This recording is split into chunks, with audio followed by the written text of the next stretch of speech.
Are you one of the thousands of people who are mad about the recent return to work mandate? Maybe you're one of the thousands that aren't happy that just a few years ago, companies told you you can work from anywhere.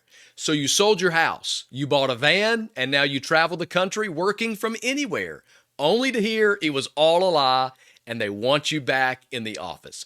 Now, I can't imagine why you would be frustrated about that, but there's good news. Don't be upset. These companies, they're working for you.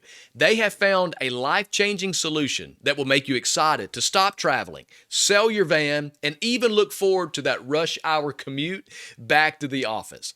Now, if you're thinking better pay, flexible hours, professional development, I was too, but nope, that's not the answer. The answer to get you back in the office, socks. You're going to want to stick around for this one. Companies think that allowing you to go shoeless in the office is the perk to get everyone saying, I can't wait to get back to work. So let's go.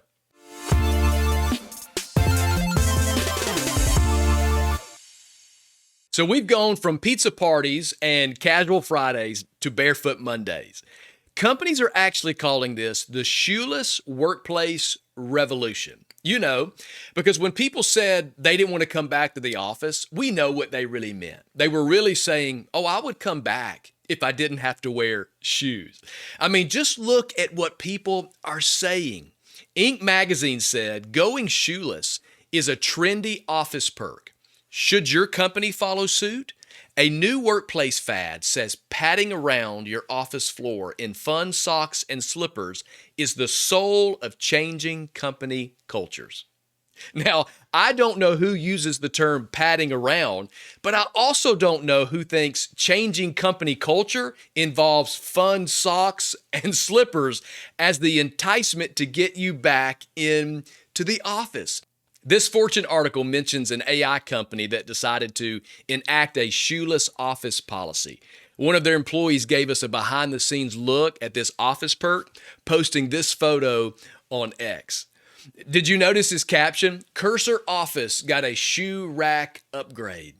Wow. I mean, talk about texting your work friends and saying, you're not going to believe this. Wait until Monday morning. We got a new shoe rack from IKEA. That's going to wake you up excited about Monday morning. Fortune titled this article calling it the hottest workplace policy. They quoted Anita Williams-Woolley, professor of organizational behavior at Carnegie Mellon. She said, it could have real benefits such as comfort, informality, and creativity. I mean, I can't think of anything that would spark more creativity in me than the smell of my coworkers' feet. If you've been wondering why people hate their jobs so much, this should bring the utmost clarity. I mean, think about it with me. It's frustrating, I know. Some high-paid executives said, how can we make this return to office mandate more convincing? How can we get them excited, less upset about leaving their homes, or first putting on clothes, leaving the house, sitting in traffic, and coming back to the office? Then someone wrote on the smartboard, no shoes, and then everyone else clapped. This lady, and I'm sure she's great, she said, a small perk like this says we're flexible, we're listening, and we're open to new ways of working. Hashtag future of work, hashtag servant leadership. We have a different perspective of what it means to have flexible work. We have different understandings of what it means corporate is listening, and I hope this is not the new way of working. I hope this is not hashtag future of work. And how do we connect this to servant leadership? So I may just be missing something, but if I'm following all of this correctly, I'm learning that companies are saying that employees will want to come back to work if we can all return to our cubicles and take our shoes off. And somehow this promotes creativity and communicates value to our employees. Well, maybe I'm just missing it here, but I'm just going to say the quiet part out loud. I'm going to say what I believe we are all thinking together. We can take our shoes off at home. I mean, I didn't have any problem at home working in my own environment. with my shoes. Heck, you can work naked if you want to. I don't think you can get more comfortable than that. To me, this whole thing just shows how out of touch corporate leadership is. This is why corporate people are miserable on their jobs. Instead of solving the real problems that people don't want to come back to the office for, the real reasons that they want to stay home, they're just trying to distract from it. It's like saying, we can't make work better, but we can make it smell worse. Somehow along the way, companies have stopped building cultures and they've started building campaigns. It became less about making a real cultural shift, and it became about a poster on a wall, a hashtag to make people feel better. We traded authenticity just for optics. We started measuring culture by what it looks like online instead of how it feels on the inside. Because this is the reality. It's easier to post a hashtag about employee wellness than it is to actually make work a healthy place. It's easier to buy bean bags than it is to build boundaries. It's easier to start Gratitude Fridays than it is to have grateful leadership. The problem is corporate leadership, they want applause of authenticity without the effort of accountability. And I just think we can do better than that. The truth is, culture isn't built by perks, it's built by people. Real culture starts when leaders stop trying to perform and they start trying to connect. That means instead of asking, how do we get people back in the office? How many people have sat around a boardroom table asking that question, when instead you need to be asking, why don't they want to come back? Not how do we get them back in this place, but why is it that they don't want to be here to begin with? Instead of asking, what's a fun perk we can add?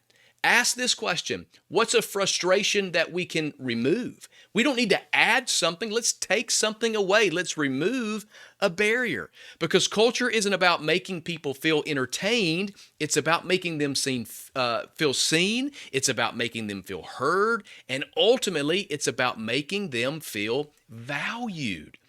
A healthy culture is one where people know what's expected of them. Give them clarity. It's a place where they have permission to be honest, where the people sitting in your meetings, the people that are in those cubicles that are on the job site, where they feel that they have permission to be honest, to give feedback without fear of their jobs being taken. It's a place of trust. It's a place where they trust that their leaders value them as a person, where you actually see someone not as a productivity tool, but as a person with a real life. So if you want people to be back at work, if you want them to be excited about it, don't take people's shoes off. Take the pressure off. Don't just have a team day. Have a one-on-one day. See the person, talk to them. Ask about their family. Ask about their life. Invest in people. Don't invent just fake flexibility. Give people real freedom. These things are what make a difference. This is what sets a culture, and this is what sets a tone. And if you're a leader listening to this, this is the cold, hard truth. You can't out-perk poor leadership. You can't add one more ping pong table. You can't add one more office party. You cannot out-perk poor leadership. Everything rises and falls on leadership.